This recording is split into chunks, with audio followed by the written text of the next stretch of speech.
Good morning, good evening, good night, NBN, Entrepreneurship and Leadership. Personally, I'm fascinated by the story. Trust is an underrated weapon in the business landscape. I'm a really, really strong believer in learning by doing. What's the definition of success? You're trying to come up with an answer to the question. But go ahead, Richard. You could be right, but you're wrong.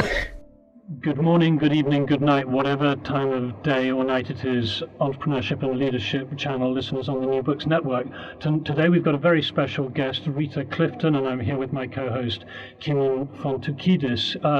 Rita, would you like to just introduce yourself to our audience in the context of someone who perhaps has never heard of you or doesn't know about your tremendously successful career and wonderful book?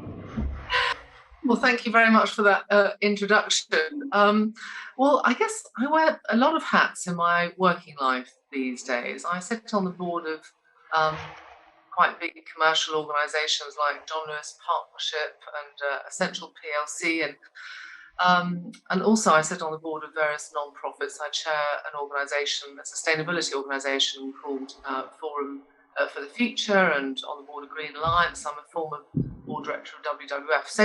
So my life has got quite a few sort of different aspects.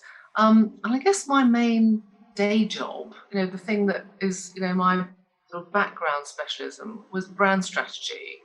And I guess it still is brand strategy, really. I mean, I was at Saatchi & Saatchi for 11 years, and then I was chief executive and then chair at Interbrand, which is a global brand consultancy, for 15 years before I developed the portfolio. So that's really, part of my life now. And, where it started, I started in the advertising business because basically I was very nosy about people, nosy about customers and what made people tick and things like that. And also I really quite like watching television. So advertising felt like, a reasonable place to start. And then from advertising, I went into strategy, which really lit me up. I think that's one of the key things, certainly of my working life, is finding the thing that I was good at out of all the different things I tried. And then that really gave me a bit of rocket fuel. To end up being strategy director at Saatchi & Saatchi, and then I was approached about being chief executive of Interbrand. I must confess I didn't really think about myself as CEO material, but I'm very glad that the headhunter did, because that gave me the confidence to go for that role. And then having been CEO at Interbrand and really focused on brand strategy and how that affected the whole of organisations, that was a real revelation. I then became chair and was able then to take on these very different non-executive director roles. So that's a sort of a potted history of my working life anyway, and life is full and interesting, and I'm hoping long way it continue, but let's see. Well, fantastic, and thank you for that. And the sort of title of this podcast is Entrepreneurship and Leadership, and obviously you've got bits of both and lots of leadership experience in your career. And one of the things we like doing, and we're going to ask you about your book, which I'm waving for our viewers on the YouTube channel. But I'm going to ask about that later. But before we get onto that, I'd like to go back into a bit which I've read, and it's called "Love Your Imposter" by Rita Clifton. But before we get to that. It's obviously had quite a challenging childhood, and we like to try and dig out some of the features of that might have had an impact on your later life, and obviously the time up to when your father died and afterwards. And are there any things that you take from your childhood that you think were really important in shaping the things that happened to you later? Gosh, I feel as though I ought to lie down on a couch, shouldn't I, while I say the following things.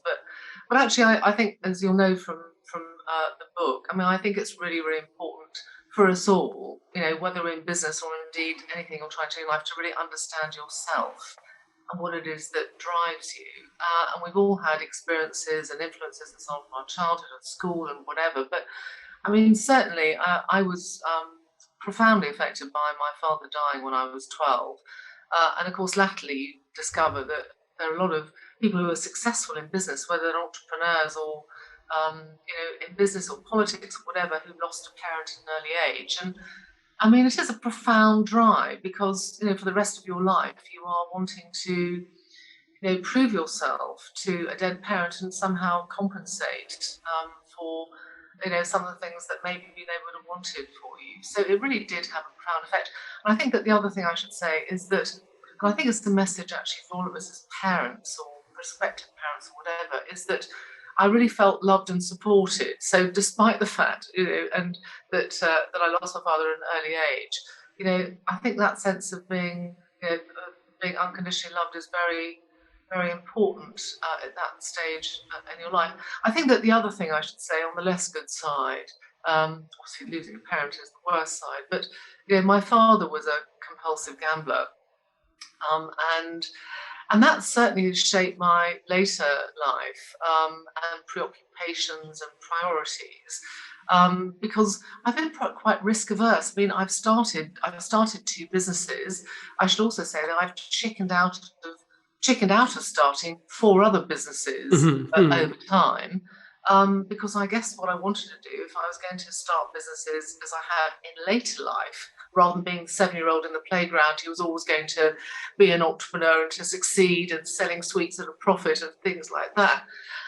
When I've done startups, when I started businesses, or I've come at that from a sort of, if not safety first point of view, then certainly a risk managed point of view, by working with partners who actually had more of a natural entrepreneurial drive than I did. So I think my message on being an entrepreneur is that you can be an entrepreneur at any age and stage in your life. You just need to understand why you're doing it, what might be the motivation, and how you can handle that in the most positive way.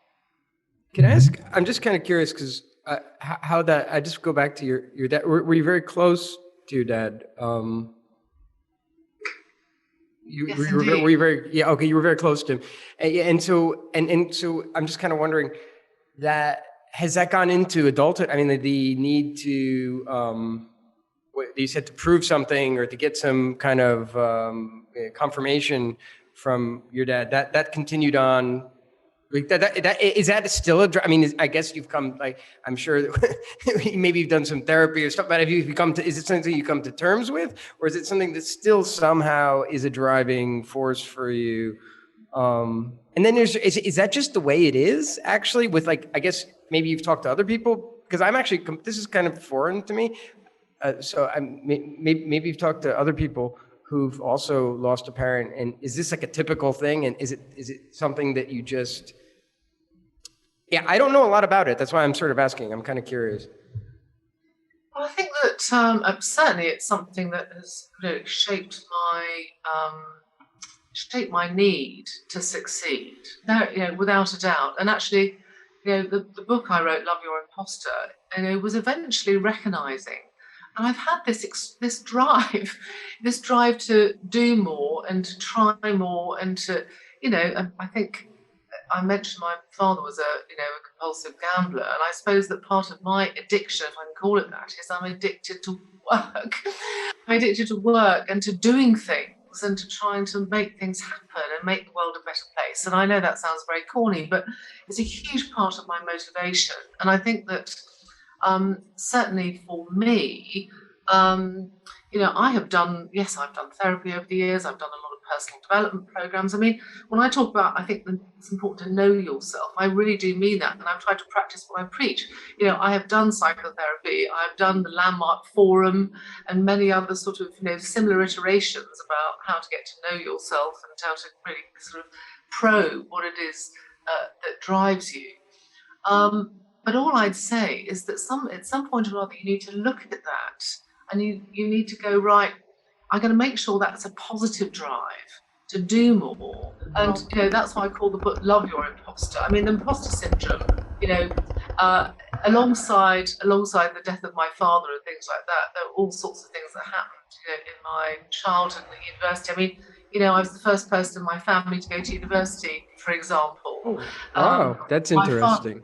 My father was a very, very clever guy, but he was, had some fundamental flaws that stopped him from progressing in a sort of professional way or indeed an academic way, which he could have done because he was very smart. So I think that I was lucky that I had an inspirational teacher, a fierce but inspirational teacher at school, who sort of took me under her wing.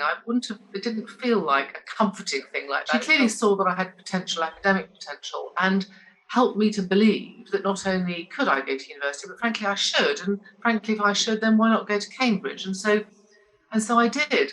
But of course, Cambridge in itself, I turned up at university in a battered up car because we didn't have a family car and my sister had to borrow one. And it was rather nicely set off by these extremely smart cars that showed up there with people obviously who had rather more successful sort of parents or sort of more affluent upbringings and so on. So I think that sense of oh my goodness, do I deserve to be here? I'm amongst all these people who've done so much more and members of clubs that I've never heard of and gone to schools that I never imagined. So I think that drive also about imposter syndrome, do I deserve to be? This is something apparently Hillary Clinton experienced when she went to Columbia, and that was one of the reasons I think she kindly endorsed my book, because these feelings about being an imposter and where they come from and how they show up in certain stage of your life. The university was a critical stage of my life of experiencing that. But again, I found that it was a drive. It was a drive. Yeah, that's fascinating. It sounds like another hurdle, though, actually, right? Because you have this motivation, you somehow have this internal motivation, you're somehow driven. Actually, you've had adversity. I mean, that's adversity, right? I mean, to have your dad die at a young age, if you're close to him and all that. That's extreme adversity, and then having an imposter syndrome, I guess, to some extent, also must be some kind of adversity. It's adversity as well, and so still. What is really what I think I'm interested in is what's behind that. What's the locomotive that's underneath that keeps chugging? Because the truth is so many people, and I've seen this, and this is why places like the crux almost of this entrepreneurship stuff is that so many people they fall by the wayside in a lot of different ways. It's also with addiction and drugs and alcohol, and people fall along the way, but other people don't. And why? What was it? So what's your locomotive? What was your locomotive? What is it? Well, it's very interesting. I guess that there is a fear of failure drive. I mean, I remember being involved in a study in, late 1980s at some point. I think I was still wearing quite big shoulders then too. It was like a period piece out of Working Girl or one of those films. But I remember being involved in a huge, great fat study about yuppies. Do you remember the term yuppies? Yeah, sure. Ugly professionals. And the first line of this study was, yuppies are driven by fear of failure. And that really, really resonated with me, because that was the kind of, that was almost the whiplash behind me. The hounds of hell going, you've got to do more, you've got to achieve more, you've got not trying hard enough. All of that drive that definitely has been a drive for me for the reasons, there's a sort of parental thing, there's a school thing, there's a university thing, first jobs, proving yourself. But I mean, as far as imposter syndrome is concerned, 70% of people say that they experience imposter syndrome at some point in their working life. So if anyone listening to this has experienced imposter syndrome, you're in very good company. Tom Hanks, Michelle Obama, Howard Schultz in business. I was listening to the woman who had been behind the UK's vaccine program the other day. Adele was talking about having imposter syndrome. Right. So this is a very, very common thing. I think the thing that really matters is they're able to harness some of those feelings, look at them, and rather than incapacitating you, they do. Some people, about 10 to 15% of people, find these things really incapacitating. But for the rest of us, actually, these are feelings, in my view, where you can adjust your mindset and go, I've got these drives. They can be useful to help you stretch yourself more, to do more, to achieve more. And for God's sake, as you say, use the locomotive. go with it.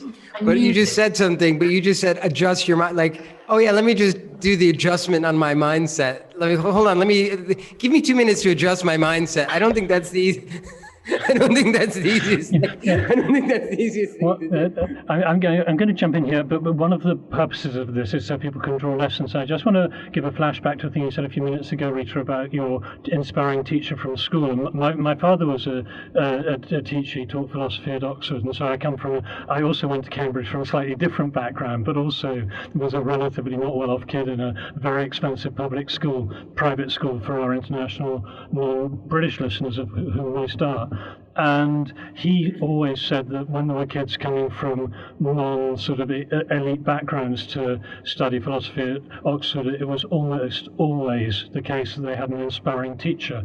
So for anyone listening to this, if you know a teacher in your kid's school or anywhere who's going out of their way to inspire their kids, give them any support you can, because great teachers are incredibly important. That's off topic, but I want to bring it back to the fact that as I listened to you and I read your book, which we're going to ask you about in just a moment, I wondered if you're not a kind of closet American in British clothes, because in a way it's sort of from adversity to great success, much more self-awareness. And the third thing, which we haven't talked about yet, is your relationship with money, because you talk about the impact of your teenage years on your career choices and your financial management. And I think they're great skills for entrepreneurs, nothing to be ashamed of, self-awareness, oriented. So are you a closet American?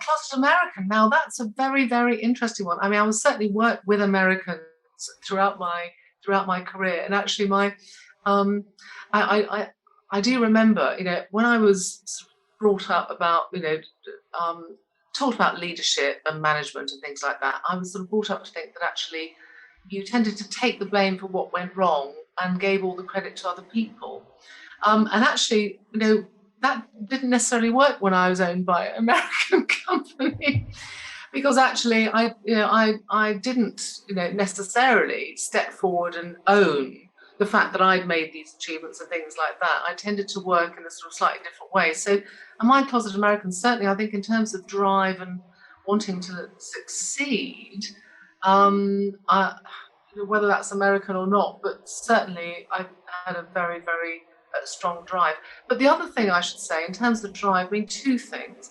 Number one, I'm a closet world changer, as in I want the world to be a better place. I'm not ashamed to say that. I don't think it's corny.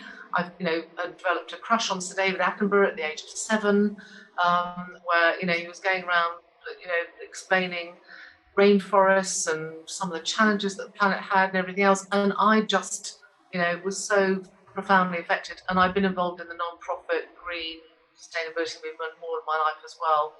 And also, of course, I want to help people be brilliant. So that's the other big motivation in my life.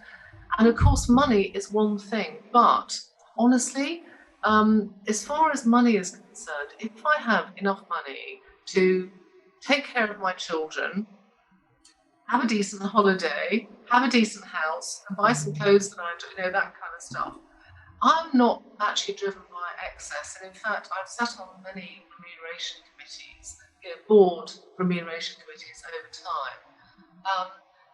And sometimes you sort of have to, take a deep breath when you look at the quantum of some, executive rewards, and particularly when we're looking at, social inequality and some of the things that we all need to get done in society to, enable more people to, lead good, healthy lives and so on. So money has been my main motivation, funny enough. I mean, the control to be able to make things better, make the world a better place. I mean, I'm a big believer in the world needs changing. Business runs the world, so we need to change business. And the way I do that is trying to be a slightly different type of leader from the ones maybe that I experienced, when I was in my early stages of career. So I hope that sort of answers your question.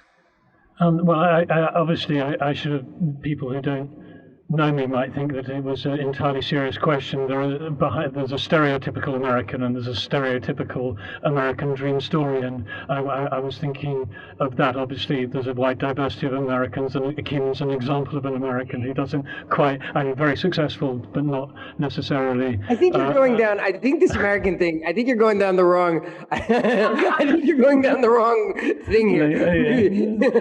Keeman, why don't you ask Rita why she wrote the book? No, I'm going to ask you. You sorry. Am I allowed to ask you, Keeman? I'm allowed to ask you about this American drive, this perceived but maybe illusion of American drive. Is there a story there, a real story? I don't know. When Richard said it, I was just wondering to what extent you guys were, to English people, calling it an American thing, and that it was like that kind of thing. But I think I know what you mean. I mean, there is this I don't know.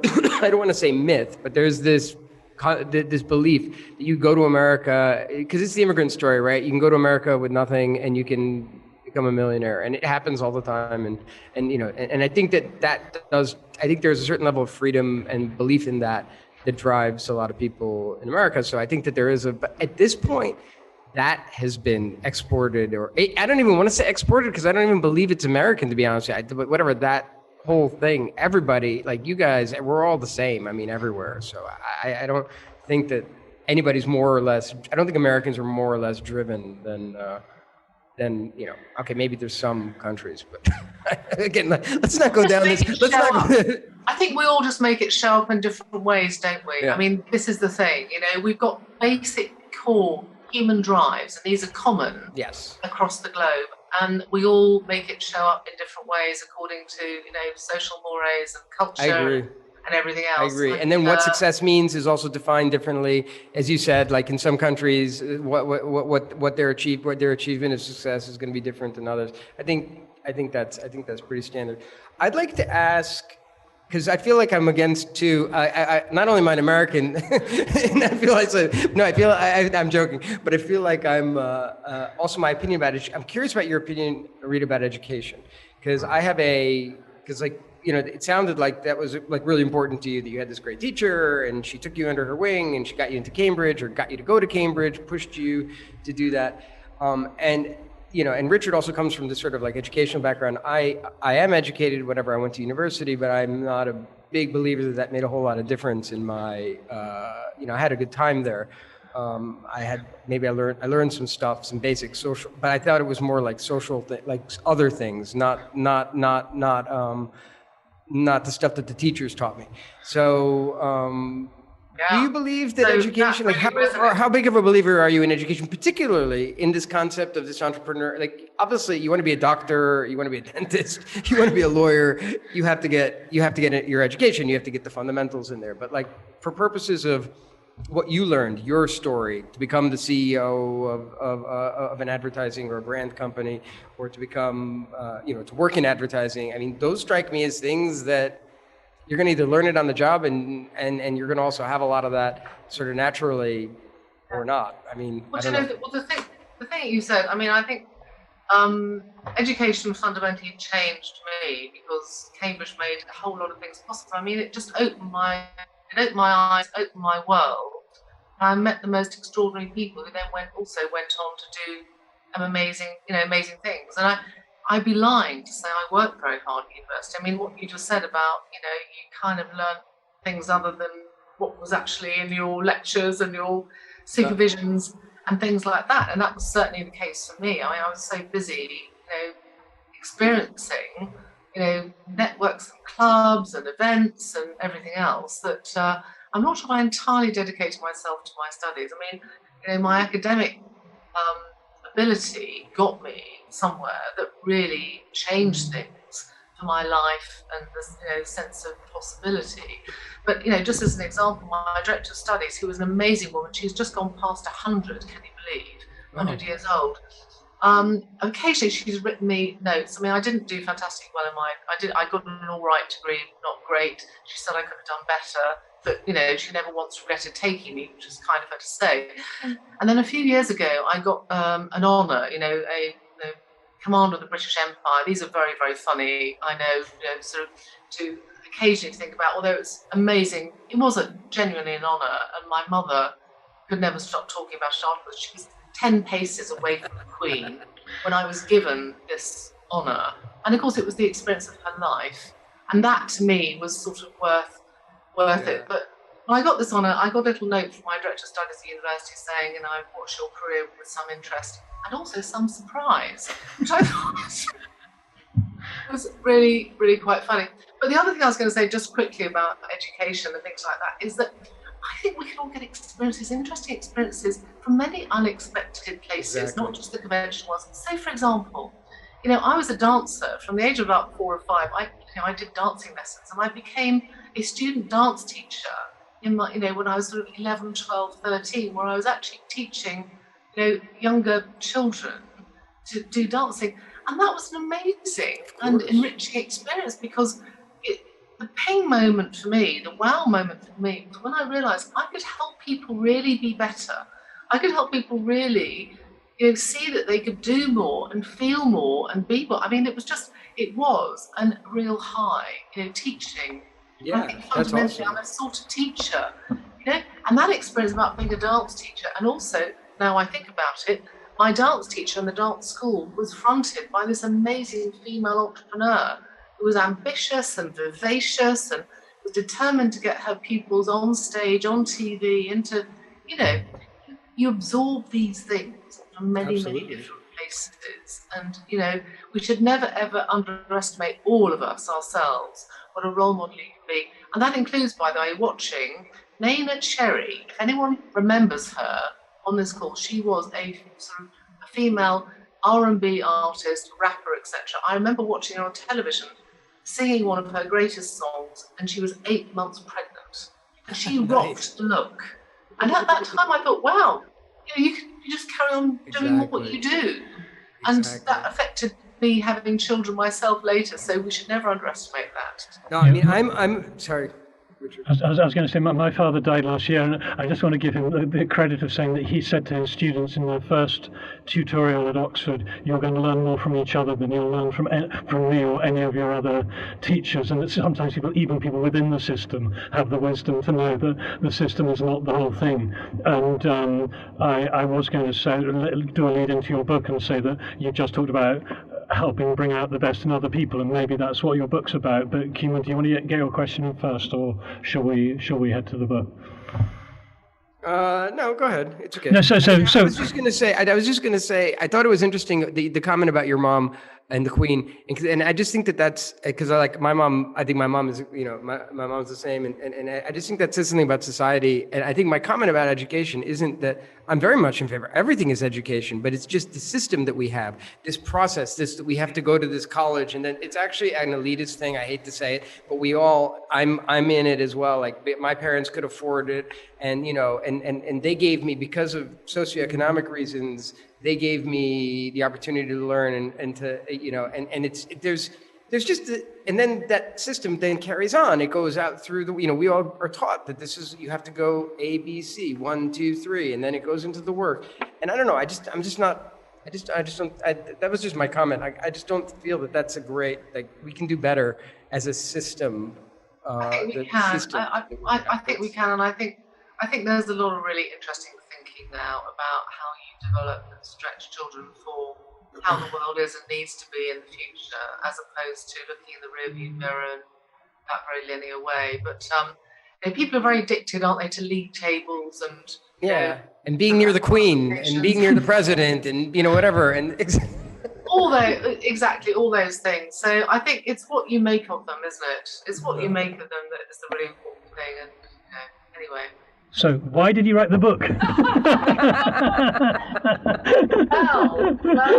as you can imagine. Finally. As you can imagine, and I guess also, as I sort of alluded to, I mean, I really wanted to write a book that shared some of the experiences that I've had, ideally before I kick the bucket, because you get to an age and stage where, you mind slightly less about what people think. I wouldn't say you don't care. You just mind slightly less. And if you've done more and you've got certain achievements, then you feel that actually it would be good kind of share some of the things that might have emerged from that. And I guess that I've made lots of speeches over time, particularly to young people, young women. And what I've noticed over the years is how many of those people have, experienced lack of confidence or this imposter thing, etc. So I wanted to write a really, really honest book about, some of the things that I've found, some of the insecurities, imposter syndrome that I've experienced, and how I've used that, and the sort of tools and techniques and mindset shifts that I've found helpful in that. So that's fundamentally why I wrote the book. But I think the other thing is it was a combination of both frustration and mission.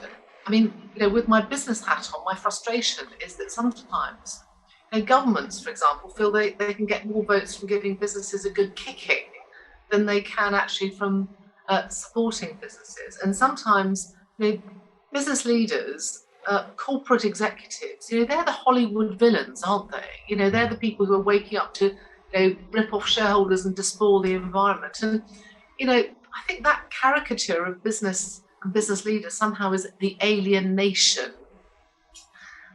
Standing apart, wearing, corporate uniforms that set you apart, spouting jargon that isn't like real life, and paying themselves in a way that's out of this world. I mean, that's my frustration. Whereas I think business is, fundamentally important for making some of the changes that we need to happen at the scale that we need, at the speed that we need. And I know a lot of business leaders who are highly human, and really trying to do the right thing. So I wanted to sort of write a book that actually was a very human take on business, because that's also in line with my own purpose. I mean, in 2015, I found myself doing so many things because, I find so many things interesting, and because of my hunger to drive and, doing things and proving myself, I just said yes to too many things. And my mother, who I mentioned earlier, got ill that year and sadly died at the end of the year. So I got someone to coach me. Now, I don't know, again, if people on the call are into coaching or whatever, but I have found having a coach and having a coaching program every few years, ever since I became a reasonably senior executive, have been profoundly important, because you can coach other people. I coach other people all the time, whether they're entrepreneurs or people in growth stage businesses of all kinds. You can't coach yourself. It's really good to get somebody else to look at you. I mean, I didn't think I could be a chief executive, but somewhat a headhunter spotted that I could and sort of coached me in the nicest possible way to do that. I didn't think I could be an entrepreneur, but again, that the coaching sessions that I've had over the years actually got me to think there's a different way of being an entrepreneur that suited someone who was pretty risk averse, like I was, and so I think that sense, that sort of coaching has been really very important. So what I've tried to do is to bring more humanity to how people do business. And my book reflects the fact that we're all humans. We all have got human flaws. We've got a lot of human feelings about whether we can do things. Are we good enough? Do we deserve to be here? Am I going to succeed in that meeting or whatever? These are normal human feelings. And frankly, the business world needs many more human leaders, empathizing with customers, their own employees. We need more human beings to come out as human, run organizations, because frankly, that's what the world needs. And also, frankly, that's what markets need as well, to build long-term business successes, whether from an entrepreneurial base or from a big corporate base. You need to build long-term trusting relationships with your stakeholders, your employees, your customers, your investors. And that kind of long-term sustainable value and influence is fundamentally important for businesses right now and in the future. And if you're not as good on the inside as you say you're on the outside, in a digital world, that truth gets to the outside world with a scale and a speed that will take your breath away. So, number one, make business much more human. And number two, actually, we need a different sort of leader ending up running organizations and indeed actually running nations of all kinds. And that's also my not very subtle code to say we need an awful lot more women and more diverse leaders to be running organizations as well, because it can't be right and frankly it's not right for more than 90% of the world's institutions to be run by one agenda. It's not human, and it's unbalanced, and that's not good for the kinds of things that need to happen in the world right now. So there we are. That is, I guess, my agenda laid bare. That's why I wrote the book, to make more and very different people think and believe they can end up running things, starting things, leading things, and you can embrace your human flaws as a positive power and energy to do that. And I hope with some of the tools and techniques that help you make that happen.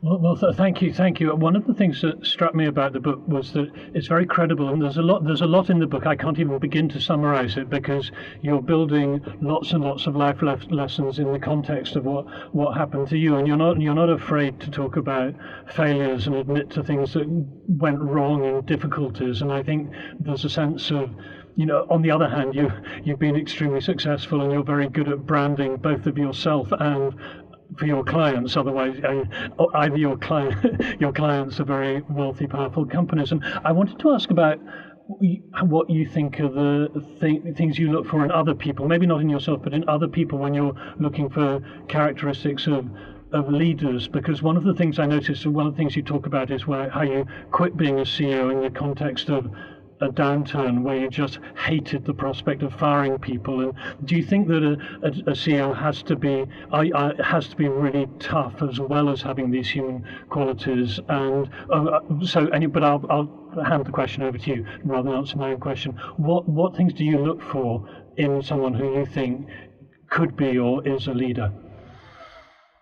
Well, I think, here's the story. When I first became CEO, I think I can safely say, I was trying to act the part of CEO, of what I felt was the sort of, butt kicking, take it on the chin, you take photographs with your arms crossed over your shoulder in that kind of CEO type pose, as though you chew concrete blocks for breakfast, that kind of stuff.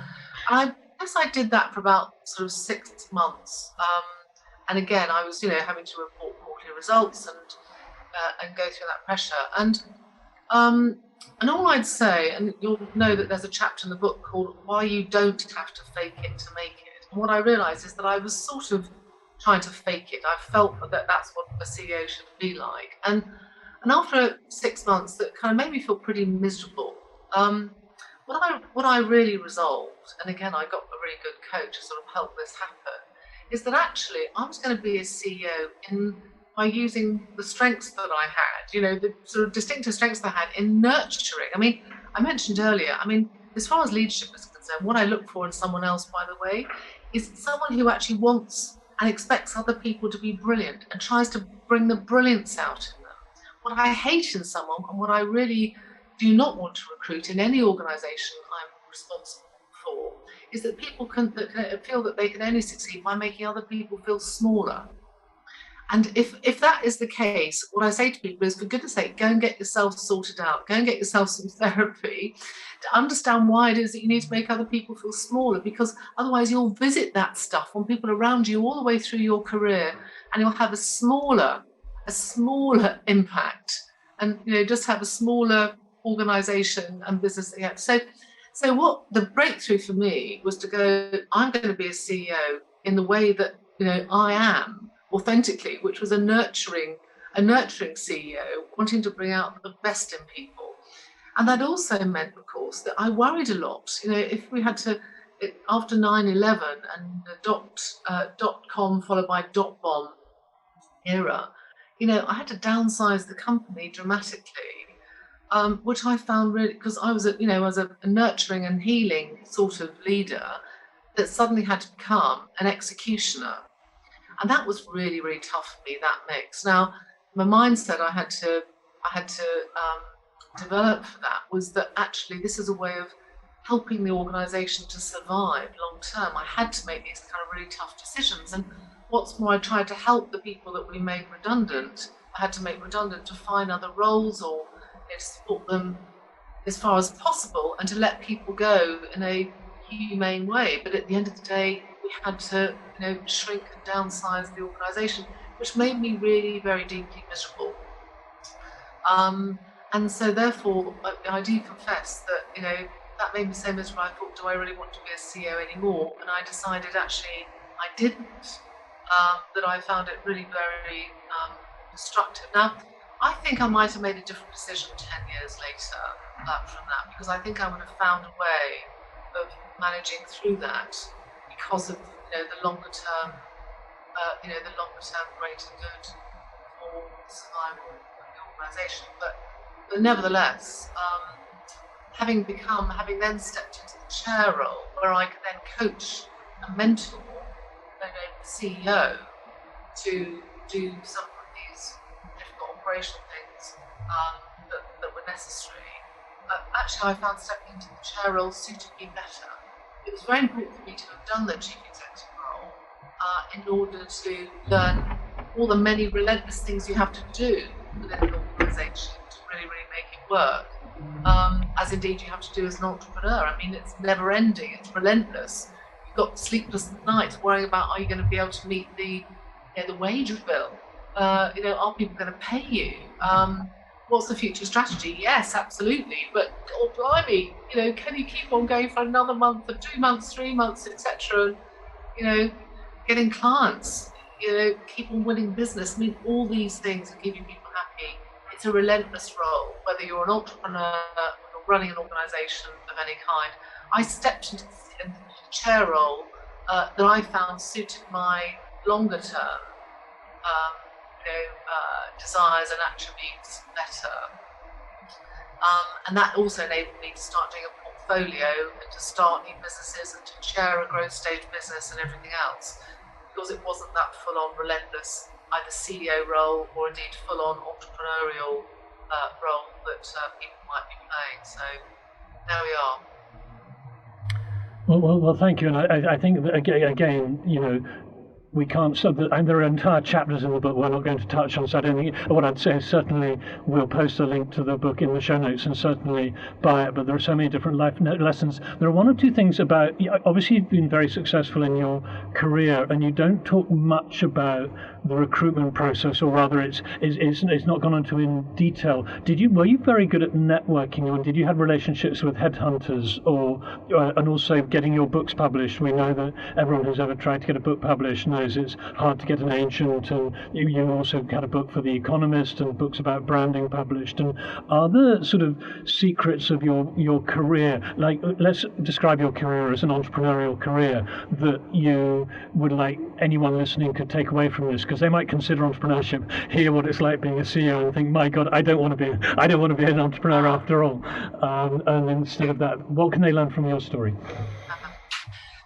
So here's the thing I think about either starting your own business or otherwise, being CEO, which is, despite the fact it's relentless and it's stressful and everything else, you control the culture.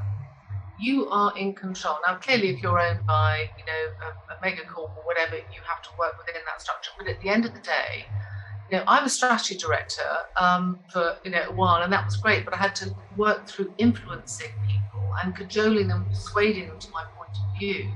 When you are a chief executive, or when you own a business or a major part of the business, people can advise you and ask you and try and persuade you, but you are the one in the end to make a decision. So one of the reasons why I'm so glad that I became a chief executive and also started business is that I could go, right, we're going to have 50-50 men and women on the executive team. We are going to give people personal bursaries to grow themselves and to learn new things. And we had a choir, we did yoga. I mean, we were very, very good at employee retention and also employee development, and that was really very important to me. So that's the compensation, is that you are in control of the culture that you're creating, and that you can nurture people, you can develop people and take some of those decisions.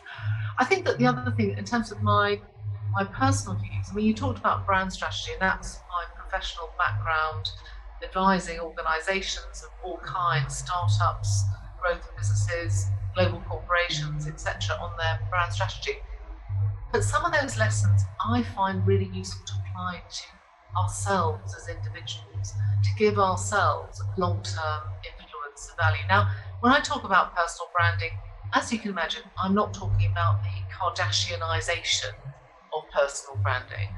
I'm talking more about the disciplines of brand strategy and brand thinking that actually can give you real focus and also, I guess, more of a pathway. So if the characteristics of strong brands of all kinds are clarity of what you stand for, coherence of how that shows up through everything you do, inside and outside, skills, experiences, and everything else, and thirdly about leadership, which is not only about who runs the organisation, but also about how you're restless, how you're innovative, how you keep on learning things and improving yourself. Now, those are three characteristics that are really important and valuable applied to yourself.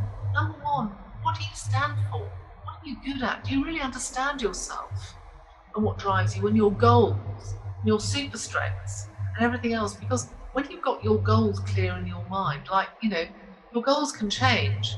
There were certain goals, certain at my stage in stages of my career where I just wanted to earn enough to keep the show on the road, with the children and the mortgage and, childcare and everything else. I mean, that was an important drive to me, to earn enough at that time. I've also had goals and drives to, change the world, help the world, save the world. I'll come round a full circle on that. So we all have different goals.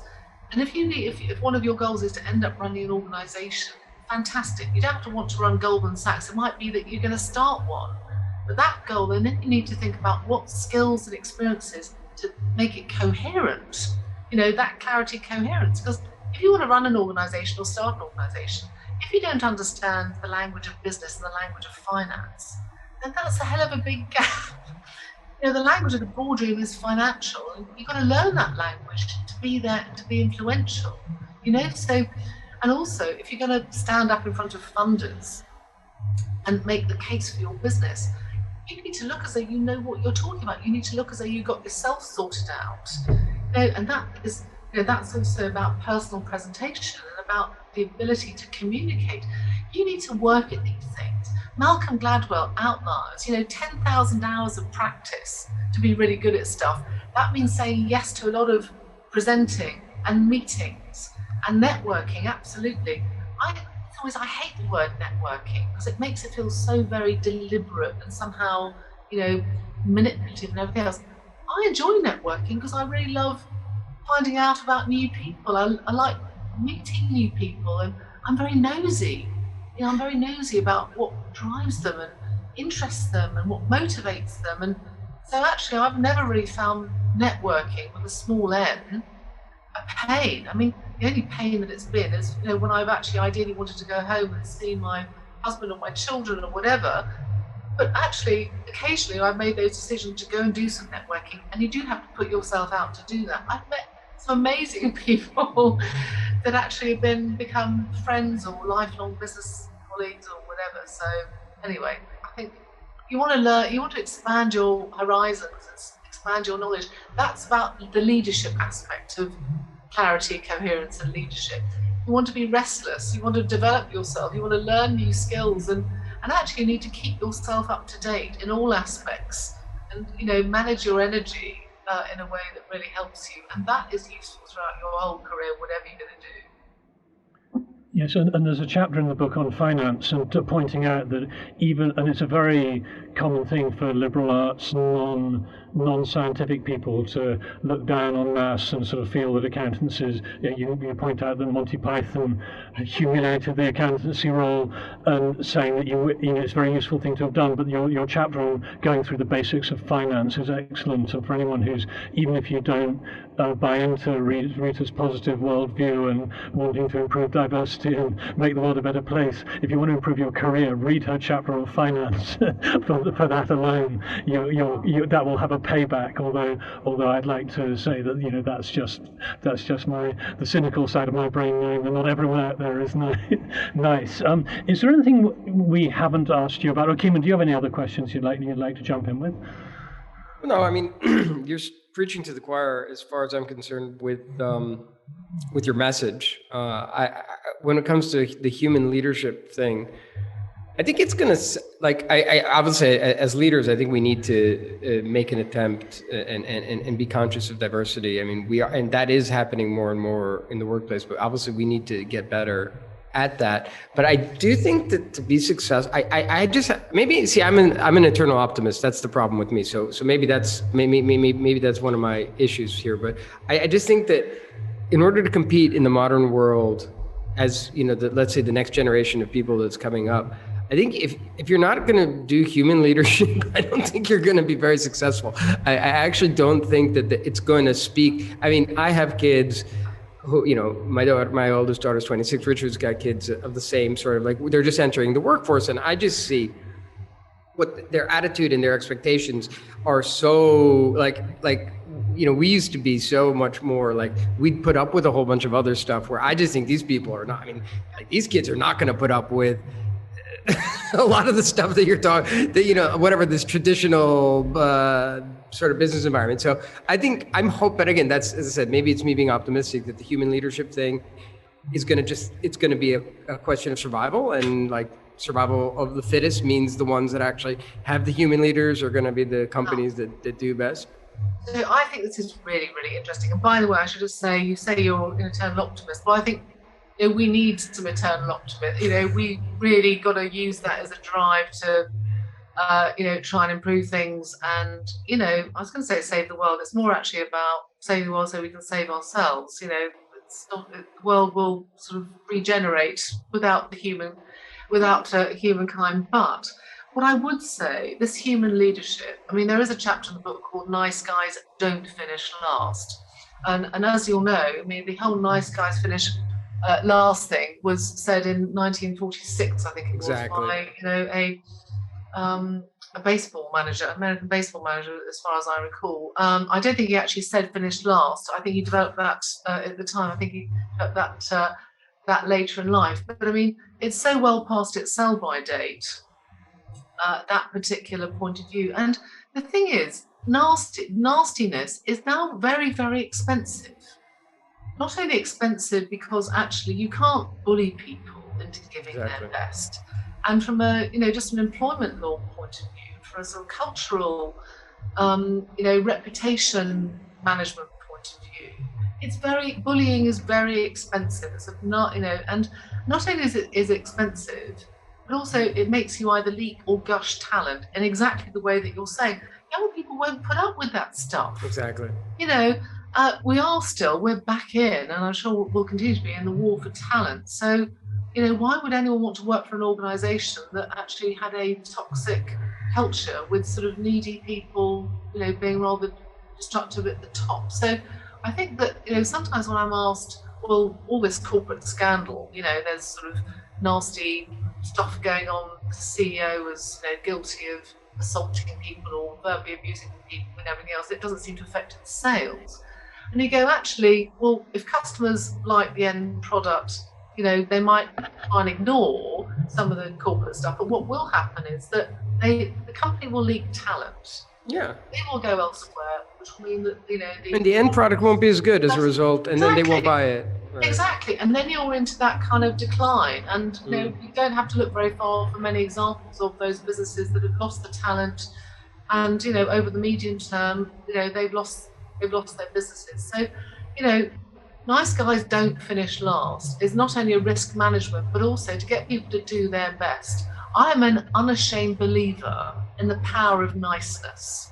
I agree completely. And, you know, I'm amazed that it's just so common. Like, I'm a common sense type of person.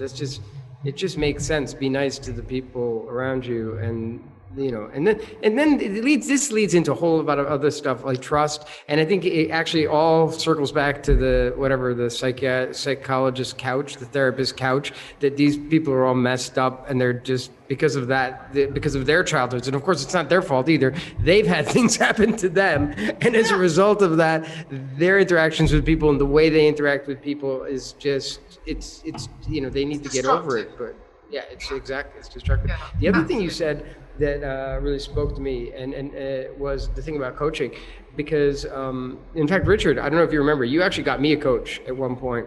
I did. And that made a massive difference. Andrew Atter, right? Yes, Andrew Eder, if you're out there and you're listening, he's a very good leadership coach. I highly recommend him. But he got me. It was exactly what you.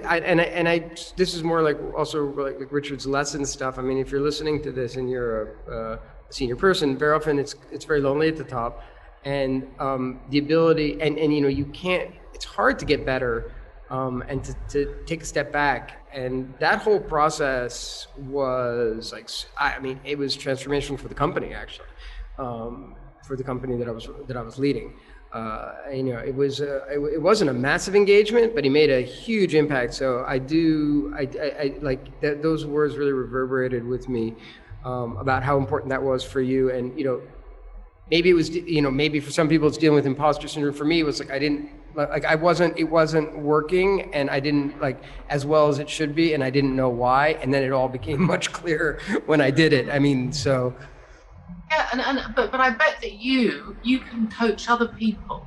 When Sure. someone explains their situation to you, you can look at someone else and go, it's completely clear to me that you should stop doing that and do more of that and do etc. But of course, when you're in it yourself, as we all know, you get so close to it. There's always a reason why you can't come off that company, or can't sell that, or can't start that, or whatever. And having someone look at you, and you have to explain yourself in some way, shape, or form. You're explaining yourself what you do. Someone can see you. Yeah. So clearly. And so you gave a plug for your coach, I'll give a plug for mine. Catherine Baxendale, life transforming coach for me. I'm sure we've all got them. I'm tempted to give a shout out for Katie Tunser, but I feel that she's not my coach, she's a coach of one of my business partners. But what I was going to say was a couple of things. One is the great thing about a coach is they're not your friend. And I say when advising people with a startup product, don't ask your friends what they think of your idea. Ask your friends to tell you what's wrong with your idea, because friends will be nice to you. That's the cultural expectation. You're not going to a coach to be told you're wonderful. You're a wonderful lady, Rita. You need to encourage people to give you honest feedback, and a coach is their job. And a friend, it's not necessarily, friends don't want to be your coach, and a lot of friends just want to be your friend, and so that's extremely important. And I think that willingness to be open to recognizing that the way you were at one stage in your career isn't the way it's going to be at another stage. There was a time when Keyman's initial sort of startup, first few 5-10 years of the company was absolutely fine, and then there was some moment where you felt you needed a change, wasn't it? Because the early years of it was so funny though, Rita. Listening to you, it's like I think we're quite similar. I mean, because I did have more of a nurturing, style to, and the really, if you want to get down to what the issue was that I was trying to help everybody all the time, and I wasn't letting them solve their own. So I created a situation where everybody was coming to me with all the decisions, and that's why I wasn't happy with my job because I was doing all this stuff. And so basically, he taught me to basically push it back. And actually, it was to help I think a motivating side was help coach these people to solve their own problems, which is ultimately going to be better for them. It's going to be better for everybody. It's going to be better for you. It's going to be better for them. So that was actually my it was called a chemo-centric. I can't remember. They even called it like a chemo-centric culture or something like that. I created, and so it was completely unintentional because I didn't want that. But it was just I was trying to be helpful. I wasn't allowing them to solve their own problems. I was just trying to help be efficient. Hey, this is, So it was really interesting you to say that, because I think, I can't remember, one of the many, many studies, from Harvard Business Review, etc.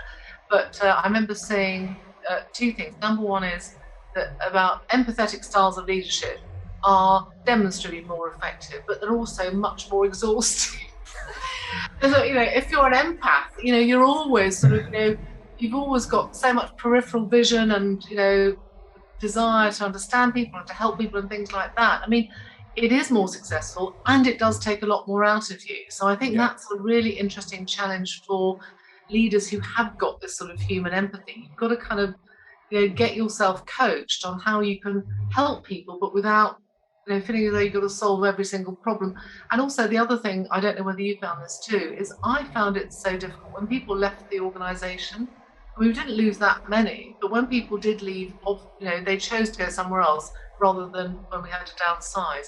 I found it really difficult not to take that personally, because I put so much personal energy into That's interesting. Yeah, that was where I understood this other thing. Like, if we can just, I never took it personally, and I actually look at.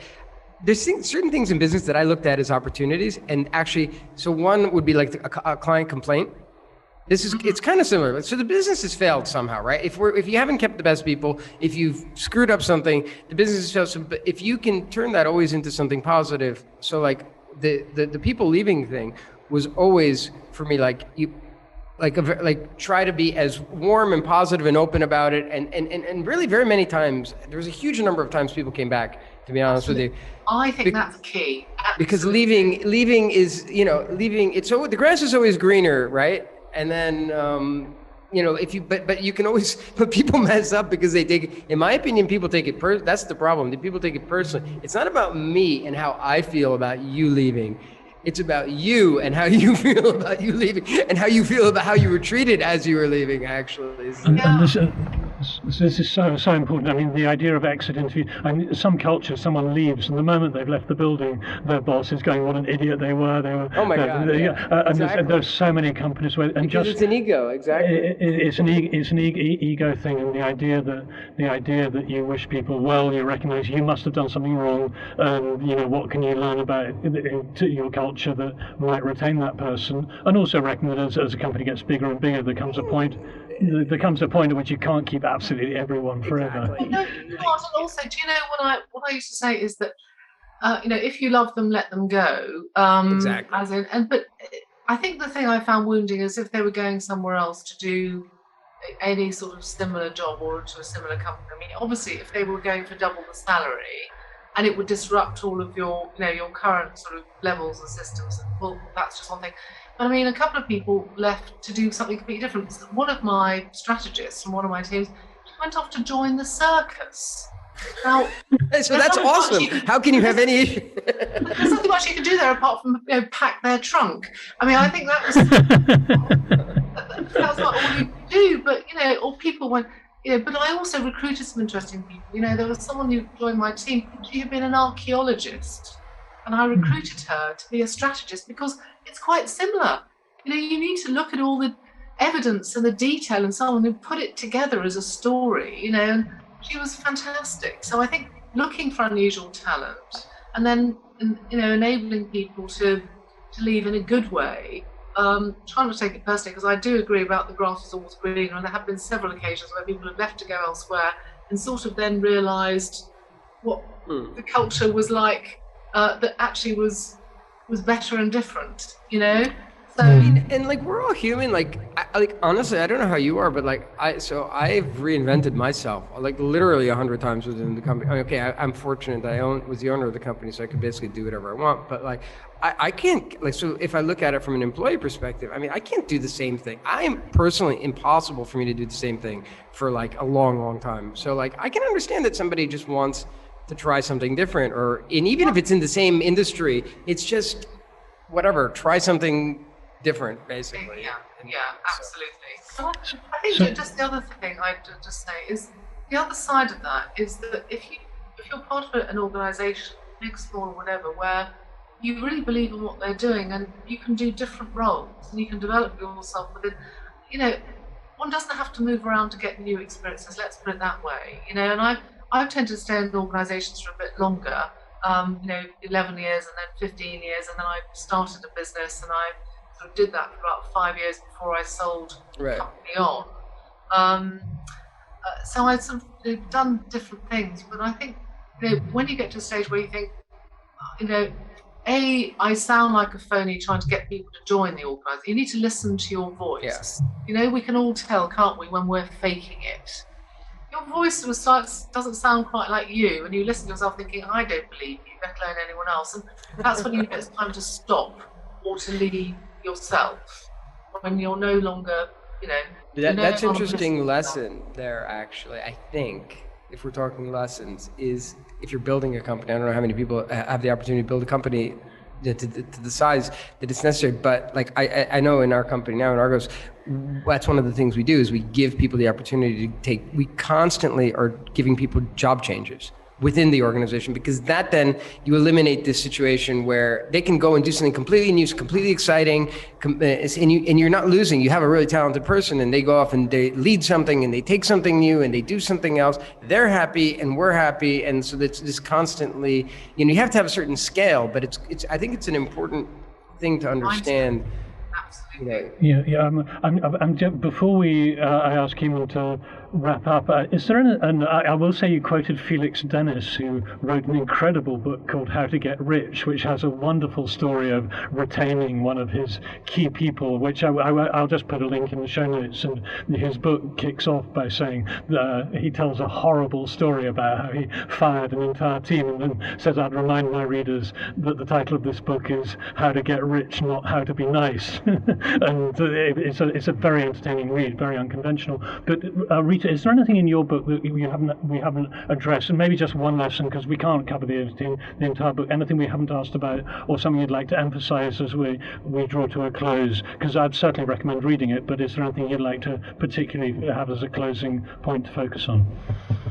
Thank you, and also again, thank you for the recommendation. I think, look, the book is called Love Your Imposter, Be Your Best Self, Flaws and All. And I think in lots of ways, that's my last thought, which is actually, rather than struggling with your imposter and all these feelings of insecurity and can you do it and do you deserve to be there and whatever, embrace it. I was explaining this syndrome to somebody who was a martial arts person, believe it or not, and they said to me, actually saying that, it's a bit like judo, because in judo you don't win by struggling with your opponent and trying to overcome them. You use your opponent's own weight to help you win, which I thought, what a great analogy that was. So use any of these feelings of impostering or insecurity or whatever, and use that weight to kind of drive you as a healthy drive to develop and to do more and things like that. So learn to love these things or embrace these things anyway, and also learn to recognize that the flaws that you might have are the things that make you human. And we don't half need a lot more human beings, as I say, to be running organisations.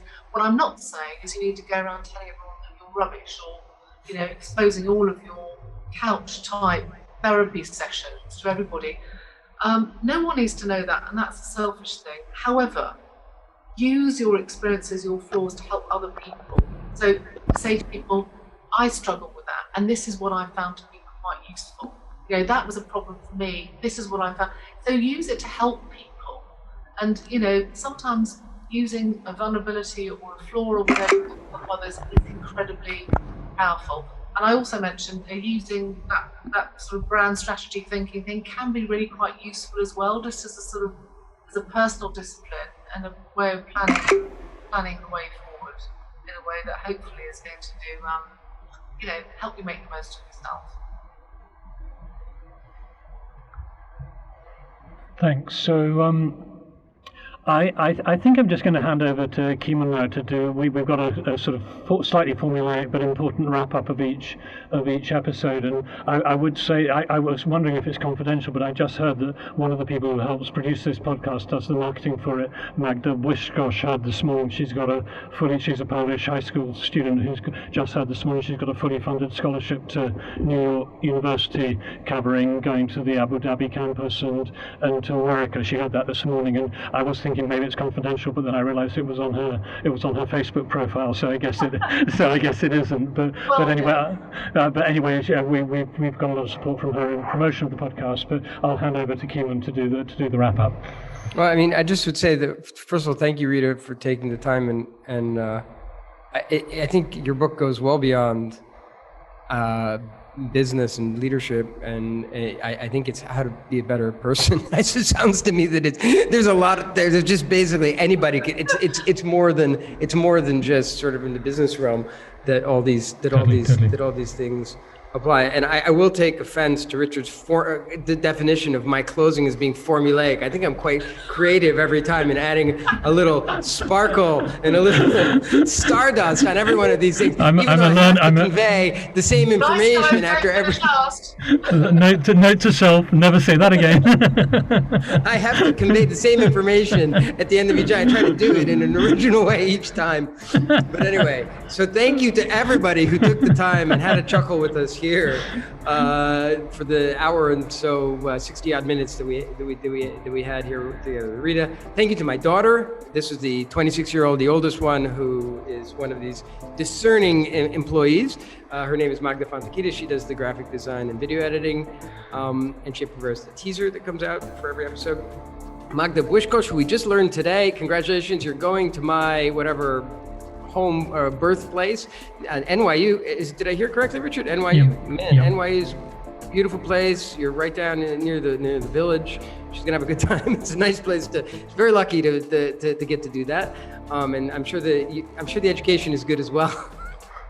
And everybody at NBN, you're gonna have a big challenge today fixing the sound recording, because Richard's those of you that can't see, Richard's in a sound bubble there. And I think they're gonna have a little bit more sound engineering to do, but they do a great job to make this come out really good on Spotify and all the places where this is published. So yeah, if you like it, subscribe at NBN, YouTube, wherever you listen to podcasts, and obviously like, share, and just show your appreciation, because obviously we like it, and the more people that know about it, the better it is for everybody. So thanks. And Rita, again, thank you for taking the time. We really appreciate it. Very interesting discussion today. Great stuff. Great talking to you. Thanks for having me. Thank you.